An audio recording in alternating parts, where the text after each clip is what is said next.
marcher. Un temps pour me baigner et m'habiller. Un temps pour jouer et pour m'amuser. Un temps pour apprendre et travailler. Un temps pour prier et adorer. Ah, vous êtes la bienvenue au pays de la reconnaissance, les enfants.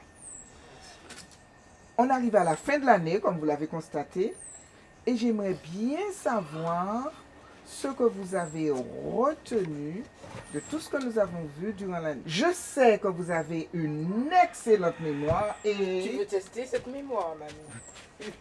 Disons plutôt que vous pourriez me parler de certaines choses que vous avez apprises et pour lesquelles vous voulez remercier Dieu.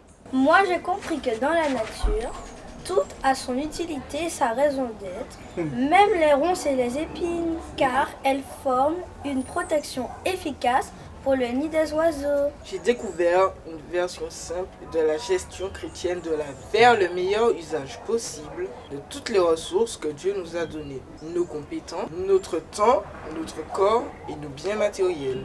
J'ai retenu que Dieu a donné à chacun de nous des talents que nous devons faire fructifier pour sa gloire. Je sais maintenant qu'il faut faire très attention aux rongeurs de temps que nous côtoyons chaque jour et qui nous détournent souvent de nos objectifs et parfois même nous font échouer. J'ai aussi compris que Dieu nous a créés avec un cerveau pour réfléchir. Il nous demande d'entretenir de bonnes relations avec notre prochain, mais pas à n'importe quel prix. J'ai appris qu'il est important de prendre le temps de se reposer, car il y a un temps pour chaque chose. Mais c'est très bien, mes enfants. Je constate que vous ne faites pas partie des auditeurs oublieux. À mon tour de vous parler du fruit que j'ai choisi cette semaine. Il s'agit du langsat. Du langsat? Mais c'est quoi ça? C'est un fruit délicieux et qui possède plusieurs vertus médicinales. Les graines peuvent être pilées et mélangées avec de l'eau comme antiparasite. La peau du fruit est utilisée pour traiter la diarrhée. L'écorce, réduite en poudre, est appliquée en cataplasme pour soulager les piqûres de scorpions. On n'a pas de scorpion ici, donc c'est bon. Ah ouais. Mais il faut savoir à quoi ça peut servir quand même. Oui, c'est vrai. Alors, dites-moi, qu'avez-vous appris d'autre, mes chéris? Eh bien moi, j'ai appris que dans tout ce que nous faisons, nous devons nous demander ce que Jésus aurait fait s'il était à notre place. Et chaque fois que nous transgressons un commandement, nous devons en subir les conséquences. Eh bien moi, j'ai appris que Dieu n'a pas besoin de notre argent. Il nous demande de lui donner 10% de nos revenus en signe d'obéissance. Bien. Et pour nous rappeler que tout vient de lui.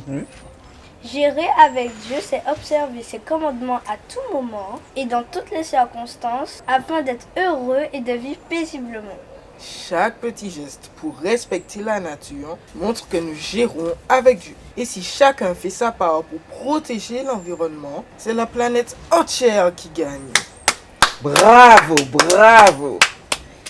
Je réalise que nous avons appris beaucoup de choses pendant l'année. Ça, c'est vrai. Et je remercie Dieu pour tous ses enseignements. Je suis d'accord avec toi, Estelle. Et aussi, je remercie Dieu parce que nous avons appris à gérer avec lui. Et n'oublions pas tout ce que nous avons appris sur les fruits, n'est-ce pas, mamie? Oui, mes enfants, nous ne serons jamais assez reconnaissants envers Dieu pour toutes les bénédictions de toutes sortes qu'il nous accorde chaque jour. Alors, disons-le-lui encore une fois, les enfants. Seigneur, merci de prendre soin de nous au quotidien. Permets-nous de toujours reconnaître et apprécier tes nombreuses bénédictions.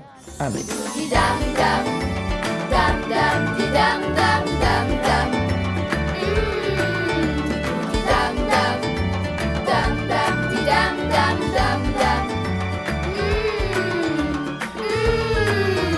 Seigneur, tu m'as donné tant de choses.